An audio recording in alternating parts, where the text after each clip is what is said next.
Sorry, it's a bit dim and dark here today. Welcome to my Facebook Live video for Friday the 8th of June. You might be watching this on Facebook Live or later or on my YouTube channel because I always upload them there after I'm finished. So, good morning. How are you? I hope you're all well. We're still in a bit of limbo. My setup's a little bit different, you can't tell, but my daughter is still without a bedroom.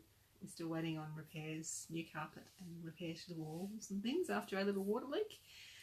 But anyway, at least I'm not leaking water anymore and not stinking anymore. Yes, so this week, what have I been up to? I have been staring at my computer screen pretty much all week, and it's been frustrating, fun, not so much. Anyway, I've barely been able to touch the crochet hook this week, so yeah, I'm feeling a little bit drained and depleted. Good morning, everybody.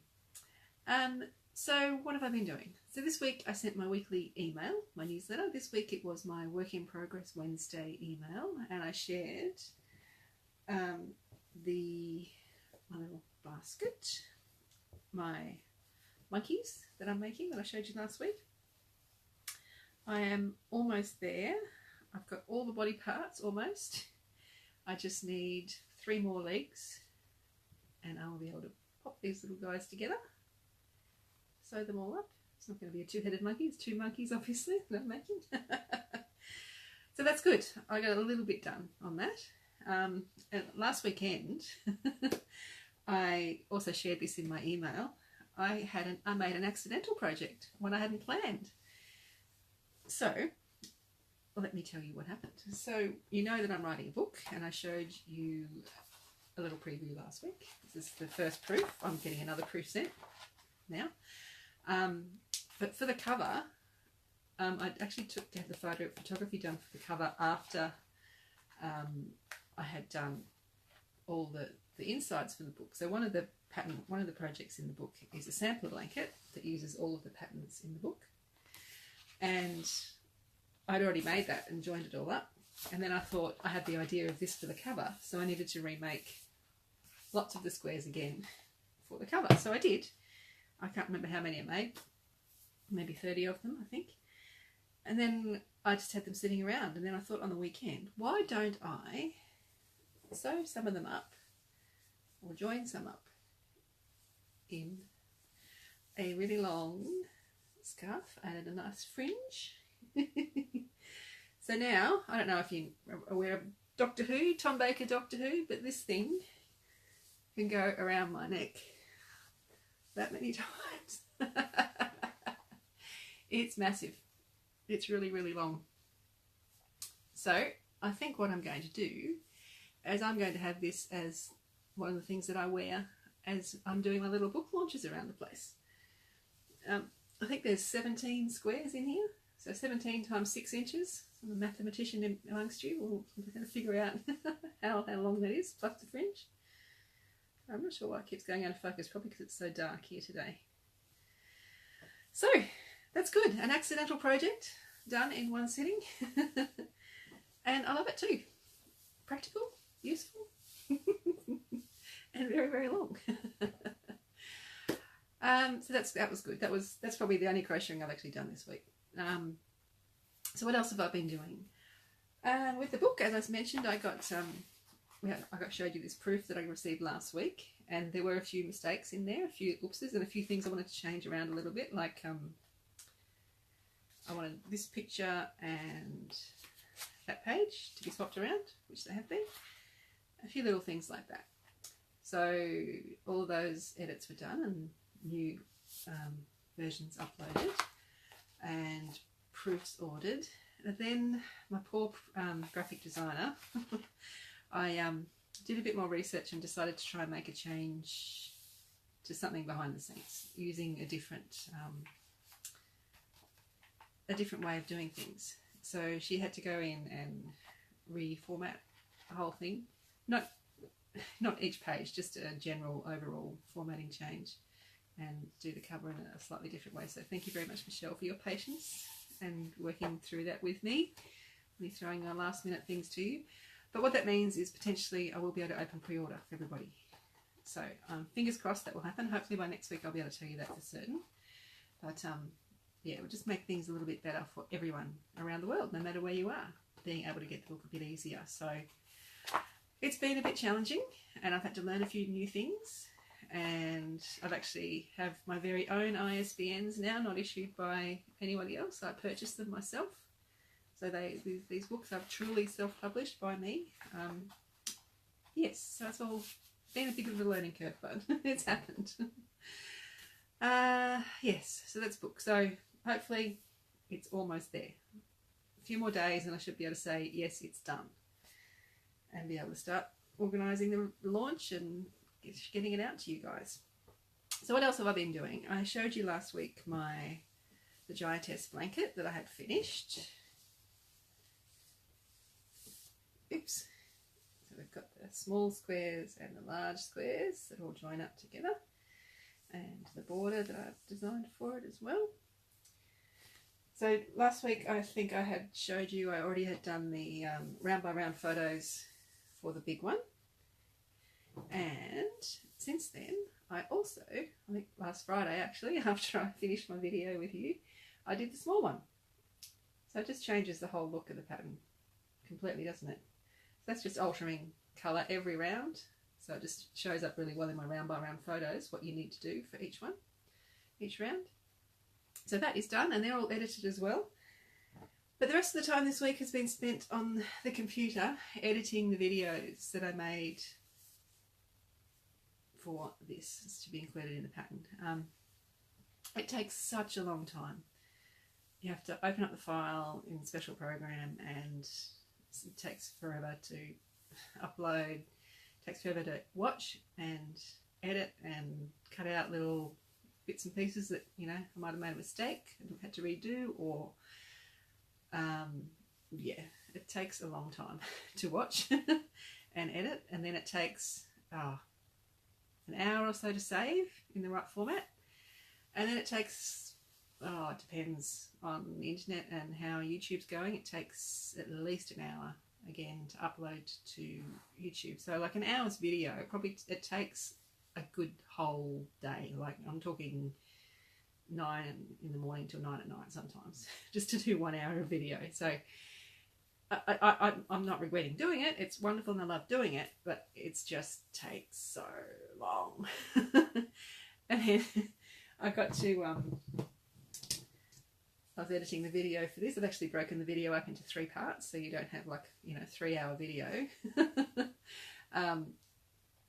But I got to a certain point around on here, on this pattern, and I made a mistake, and it's not something I can cut out.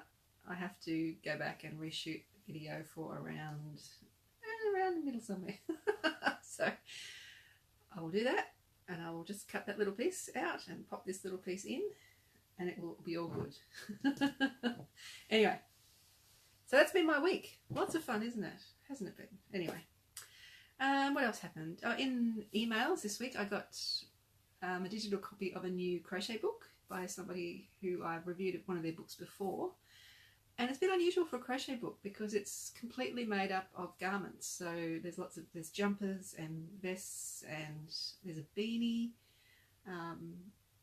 Yeah, all sorts of interesting things, which is not normal, not what I usually see, being a blanket, scarf, cushiony sort of block maker for myself. So I'm hoping, I've got to get all my stuff together first. I will do that soon. I'll let you know. I'll put links and everything up when I get around to doing it. Hopefully I'll have a chance to at least start making one of the patterns, because there's some really lovely ones in it. And what else? Questions. Last week during the video I had a question about blocking more specifically, because I talk about blocking patterns, blocking the squares before, like I blocked all of these as I made them and joined them up. I haven't blocked the finished scarf because I haven't been bothered. I don't think it needs it actually, it's okay.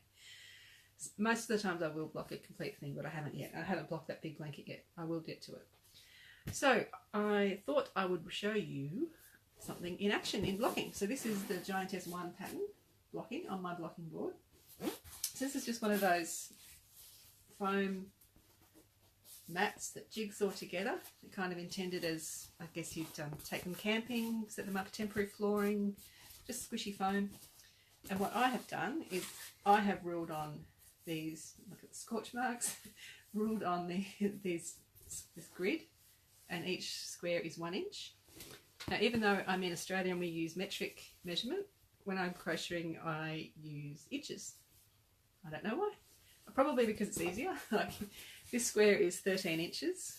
It's easier to count to 13 instead of, I don't know, 29 centimetres if I did it in centimetres. If that's what it is, I don't know. I'm not very good converting between one and the other. So, how I block. I start by putting a pin in the corner, in each corner. Then I'll pin the middle of each side. Then I'll pin in between the edge and the middle of each side, and then go around and fill any gaps that still need filling out. So sometimes a pin in each corner is all you'll need for some squares, but sometimes with a larger one usually you'll need to put more pins around the edge. You can see how many there are. And then what I do is I get my iron nice and hot and on the highest setting with the steam on, and I just hold it above. I don't touch it on, and if you try and miss the pins, just hover it above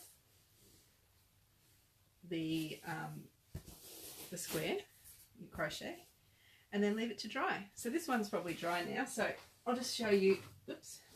So this one is the larger one and it's unblocked. Like it's relatively straight, but you can tell that it will flatten out a bit better. So what I'll do is I'll take this one off, and you can see here's a pin cushion. Spin cushions. Have you ever wondered where that name comes from? It comes from this. I used to make felt pin cushions. I used to hand sew them. This one's hand embroidered with lots of little leaves and vines. It's got pellets in the base, so it's a bit sturdy, doesn't roll around anywhere. So yeah, that's what I used to do. I used to make pin cushions. So, comes in handy now. I'm just going to take pins out. I'm trying to show you. And you can see that it's staying pretty much square as I do.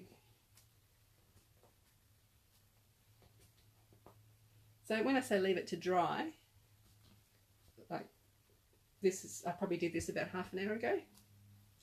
Sometimes I don't wait that long because when you join up, that will help straighten things out as well. So I will just finish doing that. It's getting a bit awkward and I'll hold it up for you. Sorry, this is riveting, isn't it, to watch? Couple more to go. Oops, this one. And there we have it. A nice straight blocked square. Nice and flat. It's not wobbly anywhere. So there you go. That's blocking on how I do it. You can, I mean, this is cotton, and that works well for cotton. You can do it with, I've done it successfully with acrylic.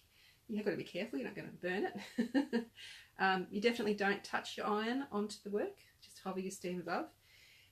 You can do it with wool as well. You can do the steam blocking with wool, or you can wash your square according to the yarn label instructions. So if it's warm hand wash or cold hand wash or whatever, do that and then pin it out and leave it to dry. Of course, if you wash it, it'll be completely wet. It will take longer to dry. But there you go. Blocking. I hope that answered some questions that some of you had about that. Other questions that I had. I've had this one a lot, just generally. I get this question a lot. How much yarn do I need to make XYZ? How long is a piece of string? There are so many variables. There's no one right answer for everybody. Having said that, you can easily work it out. Okay, especially if you're making something from squares, like this scarf, for example. It's made up of 17, say, different patterns. Each of those squares uses a slightly different amount of yarn. Yeah, it'll be roughly the same, but some might use, like this one doesn't use very much at all, probably about 30 meters. Whereas, let me see if I can find one. This one here uses probably about 40. So what you need to do is work out how many, if you're using the same square for your whole project, it's an easy calculation, 20 times whatever meters. If you're using different ones, it's just add them up. It's not that difficult. You will also need some extra for joining and some extra for border, depending on how ornate you want to go. This is a very simple border around this. I just did a couple of rounds of double crochet UK turns or single crochet US and just joined them with my favourite join as well. Didn't use a whole lot for that. But yeah, I will do, because I get asked the question so many times, what I'm going to do is do a bit of a blog post about how to work out yarn calculations. I do include it in my book. There's a fair bit of information on how to work out how much yarn you need, because it will depend on the yarn you use as well, and the hook you use with that yarn. If you use the same hook and yarn as me, you may get a different result. You may use a different amount of yarn due to tension and things. So it really is a very individual question, but I can help you figure it out. So I will put it all together in a blog post soon, so that I have that to refer to people to when they ask me the question, how much yarn do I need? Another question I had this week is one that comes up every now and then, is using credit card instead of PayPal to purchase things like patterns or anything from me. And yes, you can. There's when you do up to checkout, there's a blue button that will take you just to credit card. The yellow button that says PayPal will take you to PayPal, but if you just hit the ordinary checkout button, it's just credit card. And there's also Apple Pay as well, if you use that. If you're one of the technology people who keeps up to date with all the latest things. So that's that. Yes, so that's pretty much me for this week. Hopefully next week we'll have a bit more crochet involved and a bit less computer. I am going to finish those videos for the Giantess pattern. I'm going to start getting that pattern PDF together. With any luck, I'll be approving the final proofs of the book. Yes, but today I think it's perfect timing. I am actually, this afternoon, I'm going to head off to Melbourne, and I'm going to spend the weekend at the Soul Craft Festival in North Melbourne tomorrow. There's so many people going. It's going to be all about craft and how